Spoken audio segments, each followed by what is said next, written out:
So ప్రస్తుతం చూసుకుంటే మనం ఈరోజు వైష్ణవి వాళ్ళ ఇంటి దగ్గర ఉన్నామండి. సో వైష్ణవి వాళ్ళ కూడా సంఘటన తెలియగానే వాళ్ళ పేరెంట్స్ కూడా హఠాత్తుగా వెళ్ళడం జరిగింది అనుకుంటా. ఎందుకంటే వాళ్ళు ఆరేసుకున్నటువంటి బట్టలు కూడా చాలా క్లియర్గా కనిపిస్తున్నాయి. సో ప్రస్తుతానికైతే వాళ్ళ ఇంటి దగ్గర ఉన్నాం మనము. సో వాళ్ళ ఇల్లు అయితే లాక్ వేసి ఉంది. నాకు తెలిసి ఎందుకంటే భవ్యకి ఉన్ను వైష్ణవికి ఒక 1 కిలోమీటర్ల దూరంలోనే ఇండ్లు ఉన్నాయండి. వీళ్ళిద్దరు కూడా సో వీళ్ళ పేరెంట్స్ కూడా లేబర్ పని చేసుకొని బతికే వాళ్ళే. అలాంటి పిల్లలు ఎంత కష్టపడి చదివి ఇంకొక మళ్ళీ 2 నెలలు అయితే ఎగ్జామ్స్ అయిపోతే మా పేరెంట్స్కి మేము ఒక తోడుగా నీడుగా ఉంటామని చెప్పేసి ఎంత ఆశలు కన్న తల్లిదండ్రులు ఎన్ని ఆశలు పెట్టుకున్నారో వైష్ణవి భవ్య మీద. సో ఈరోజు మాత్రం వాళ్ళు మనందరి మధ్యలో లేరు. ఒకసారి వాళ్ళ ఇంటి పక్క వాళ్ళని కూడా అడిగి తెలుసుకుందాము. వైష్ణవి వాళ్ళ ఇంటి దగ్గర పద్మావతి మేడం గారు ఉన్నారు.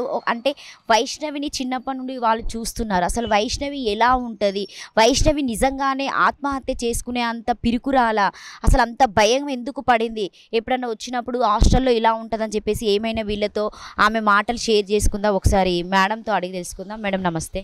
నమస్తే అండి. వైష్ణవి అంటే నార్మల్గా మీకు తెలిసినప్పటి నుండి ఎలా ఉండేది ఆ పాప? నాకు ఇప్పుడు ఒక 5 ఇయర్స్ నుండి ఇక్కడ రెంట్కుంటున్నారు.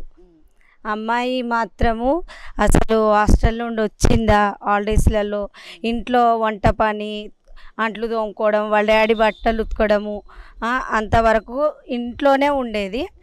అమ్మాయి బయటికి అస్సలు రాకపోయేది, ఎవరితో ఎక్కువ కూడా మాట్లాడకపోయేది, ఇంట్లో ఉంటుండే. వాళ్ళ పేరెంట్స్ వాళ్ళ నాన్న మమ్మీ లేదు, వాళ్ళ నాన్న ఒక్కడే ఉన్నాడు. ఆయన హ్యాండిక్యాప్, ఐరన్ చేస్తాడు. ఆ అమ్మాయి అయితే ఇంట్లో నుండి అసలు బయటికి రాకపోయేది, ఎవరితో ఎక్కువ మాట్లాడకపోయేది. చాలా సైలెంట్, చిల్లర అమ్మాయి కూడా కాదు, చాలా సైలెంట్, చాలా మంచి అమ్మాయి. అంటే వైష్ణవి దగ్గరికి ఎప్పుడన్నా భవ్య వచ్చేదా, ఇక్కడికి వచ్చేదా భవ్యనా? వచ్చేదండి, వచ్చేది. భవ్య గురించి ఏమన్నా తెలుసా మీకు? నాకు భవ్య వాళ్ళు ఇక్కడ పార్కు దగ్గర రెంట్కుంటారని తెలుసు. వాళ్ళ నాన్న కూడా వాచ్మెన్ అంట. కానీ అమ్మాయి గురించి నాకు తెలియదు. వాళ్ళ మమ్మీ డాడీ వాచ్మెన్ కుంటారని మాత్రం తెలుసు. ఆ అమ్మాయి కూడా చాలా మంచిదంట, చాలా క్లెవర్ స్టూడెంట్ అంట. 10కి 10 మార్క్స్ వస్తాయి. ఇద్దరు మంచి అమ్మాయిలు, ఇద్దరు మంచి స్టడీ ఉందంటండి. సో ఇప్పుడు అంటే వాళ్ళకి అట్లా అన్యాయం జరిగింది కదా మేడం, అంటే మీరు ఎట్లా దాన్ని తీసుకుంటున్నారు? అంటే వాళ్ళకి ఎట్లాంటి న్యాయం జరగాలనుకుంటున్నారు? ఎట్లాంటి న్యాయం జరగాలంటే వాళ్ళకు ఇప్పుడు ఎవరైతే వాళ్ళను హత్య చేసిర్రో వాళ్ళను నడి రోడ్డు మీద ఉరి తీయాలి. అట్లా చేస్తేనే ఇంకొక అమ్మాయిలకు అన్యాయం జరగదు. ఇప్పటివరకు అన్నీ అట్లా చేస్తున్నా కూడా ఏ శిక్షలు వేస్తురు, పోలీస్ స్టేషన్లు జైలు వరకు పోతురు, మళ్ళీ రావడము, మళ్ళీ యథావిధిగా చేయడము, వాళ్ళకు ఇదంతా కామన్ అయిపోతుంది. కనుక వీళ్ళకు ఎలా చంపారో అట్లనే వీళ్ళని కూడా నడి రోడ్డు మీద చంపాలి. అప్పుడు వాళ్ళ ఆత్మశాంతి అవుతుంది. ఇంకొకరు కూడా చేయనీకే భయపడతారు. అట్లా ఇప్పటివరకు ఎన్నో జరుగుతున్నా కూడా అంటే 1 సంవత్సరము 2 సంవత్సరాలు అయినా కూడా మళ్ళీ అలానే జరుగుతుంది. అంటే కొంతమంది పిల్లల మీద యాసిడ్ పోయడం, తర్వాత అత్యాచారం చేయడం, వాటి మీద మీరు ఎలా స్పందిస్తారు? ఎట్లా స్పందిస్తారంటే అసలు భయం లేకుండా పోతుందండి, భయం లేకుండా పోతుంది. అంటే ఇప్పుడు ఒక కేసు అవుతుంది, పోతురా జైలుకు పోతురా, కొన్ని రోజులు ఉంటున్నారా, బయటికి వస్తున్నారా, ఈ 1 సంవత్సరము 2 సంవత్సరాలు అట్లా కాకుండా ఇట్లా చేసిన వాళ్లకు సరి అయిన శిక్ష వేయాలి. వేసినప్పుడే భయం అనేది ఉంటుంది, జనాలలో భయం ఉంటుంది. ఆమె గురించి తెలుసు. ఏంటంటే నా దగ్గరకు వచ్చినప్పుడల్లా నేను ఏమని చెప్పేదానంటే, వైష్ణవి నువ్వు వాక్యం చదువుకో, మీ డాడీ గురించి కూడా ప్రే చేయి, మీ మమ్మీ లేదు మీ అన్నయ్య లేరు కదా, మీ డాడీ గురించి నువ్వు ప్రార్థన చేయి, ఆయన హ్యాండిక్యాప్ కదా, వండుకోలేడు చేసుకోలేడు, మీ డాడీ గురించి నువ్వు ప్రార్థన చేయి, మంచిగా ఉండమ్మా, నువ్వు హాస్టల్కి వెళ్ళినా కూడా దేవునితో మాట్లాడని చెప్పేదాన్ని. సరే ఆంటీ అనేది ఆల్ట్రేషన్ కోసం నా దగ్గరకు వస్తుండే, అంతే తెలుసు. కానీ అక్కడ ఏం జరిగింది అనేది తెలియదు, అక్కడ అసలు ఏమైంది అనేది తెలియదు మాకు. ఓన్లీ న్యూస్ ద్వారా మాత్రమే వింటున్నారు మీరు? వింటున్నాం, రియల్గా చూసిన వాళ్ళకే తెలుస్తుంది కదా. వాళ్ళకి సూసైడ్ చేసుకోవాల్సిన అవసరం ఏముంది? ఒక్క మాట ఉంటుందా? యవనస్తులు వాళ్ళ డాడీ కోసం తన బతుకుతుంది, తన కోసం వాళ్ళ డాడీ బతుకుతుంది. మమ్మీ లేదు, అన్న లేదు, ఎవరు లేరు. ఆమెకు సూసైడ్ చేసుకోవాల్సిన అవసరం ఏముంది? వాళ్ళిద్దరైతే ఫ్రెండ్స్, క్లోజ్ ఫ్రెండ్స్, అంత మటుకు తెలుసు నాకైతే. పాప కూడా చాలా మంచిదే, కానీ అది ఎట్లయిందేమో తెలియదు మరి. ఇక అక్కడ వాడన్లేదే, అక్కడ వాళ్ళది పోలీసు వాళ్ళదే. అది ఏదో కుంభకాయినారు అక్కడ, కుంభకాయి ఏదో చేసినారు వాళ్ళే. కానీ హ్యాంగింగ్ అయితే పిల్లలు వేసుకోరు సామాన్యంగా అయితే. అంత చిన్న పిల్లలకు కూడా అలాంటి అసలు ఆలోచన రాదు, అది రాదు కూడా. రాదు కూడా. అది వాళ్ళు వేసుకున్న ఏజ్ కూడా కాదు అది.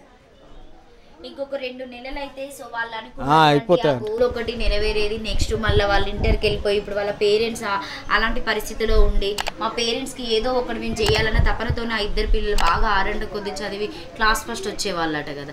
సో మీ డాడీ వాళ్ళ డాడీ ఎప్పుడైనా మీతో ఏమైనా చెప్పేవాడా?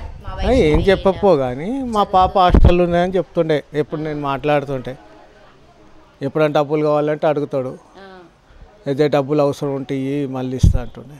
మేము బట్టలు ఇస్తాం కదా ఆయనకు, ఐరన్కి ఇస్తాం. అట్లా పరిచయం. ఇన్నో ఉంటాడు కదా పక్కిల్లే కదా. రెంట్ ఇల్లే లేదు, రెంటే. ఏమైనా పింఛన్ వస్తుందా మరి వాళ్ళ? ఇక అది తెలియదు, హ్యాండిక్యాప్ పింఛన్ రావచ్చు మరి. ఇక అది అక్కడనే ఊర్లోనే తెలియాలి. ఇక్కడైతే ఓన్లీ వాళ్ళు ఇక్కడ ఓన్లీ జీవనోపాధి ఖాళీ ఇక్కడ బతకనీకి వచ్చింది. మాకు తెలియదు. జనగాం దగ్గర ఏదో ఊరు అని చెప్పారండి. జనగాం దగ్గర ఒక చిన్న విలేజ్ అంట చెప్పారు.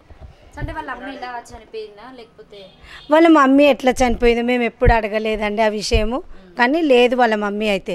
ఫస్ట్ వాళ్ళ నానమ్మ తాత వస్తారు, రెంట్కుంటారు, ఐరన్ చేస్తారు వాళ్ళ తాత నానమ్మ. తర్వాత వాళ్ళ డాడీ అమ్మాయి వచ్చిర్రు. ఇక తర్వాత కొద్ది రోజుల తర్వాత అమ్మాయిని తీసుకెళ్ళి హాస్టల్లో జాయిన్ చేశారు. ఇక అంతవరకే తెలుసు. వాళ్ళ మమ్మీ వాళ్ళ తమ్ముడు కూడా ఉండే చనిపోయినరు అని చెప్పారు. ఎలా చనిపోయారు మాత్రం మాకు తెలియదు. ఆ రోజు ఫోన్ చేసి అమ్మాయి చెప్పులు తెగిపోయినాయి, చెప్పులు కొనుక్కుంటానని డబ్బులు అయితే అడిగిందని చెప్పారు. అయితే ఆ రోజు సాయంత్రం అయినా డబ్బులు వేస్తాడు. ఎవరికి వేస్తాడు? ఆటో డ్రైవర్కి వేస్తాడంట. ఆయనకు గూగుల్ పేనో ఫోన్పేనో ఉందంట. 2 అమ్మాయిల పేరెంట్స్ అతనికే ఇస్తారంట ఎప్పుడైనా అవసరం ఉందంటే. అయితే వేసిండంట. 8 గంటలకో 7:30కో 7:40కో మాత్రము ఫోన్ చేస్తాడంట వాళ్ళ పాపకి. చేస్తే వార్డెన్ చెప్తుందంట ఒక 10 నిమిషాల తర్వాత మాట్లాడిస్తానని చెప్పిందంట. తర్వాత ఇంకా 40 నిమిషాల తర్వాత మాట్లాడిపిచ్చిరంట. అయితే డబ్బులు వచ్చినాయా అంటే వచ్చినాయా అని చెప్పిందంట.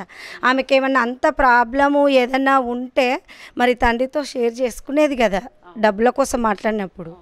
అంటే అది ఒక 20 మినిట్స్లో మళ్ళీ చనిపోయిందని వచ్చింది అంతే.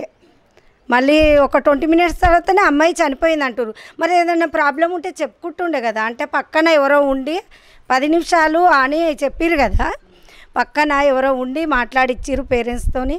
తర్వాత అదేమంటారు మాట్లాడిన తర్వాత ఒక 20-30 నిమిషాలలోనే చనిపోయిందని కూడా ఫోన్ వచ్చింది. మరి ఏం ప్రాబ్లం ఉందో చెప్పుకునేది అంటే పక్కన ఎవరో ఉండి చెప్పనేయలేదు.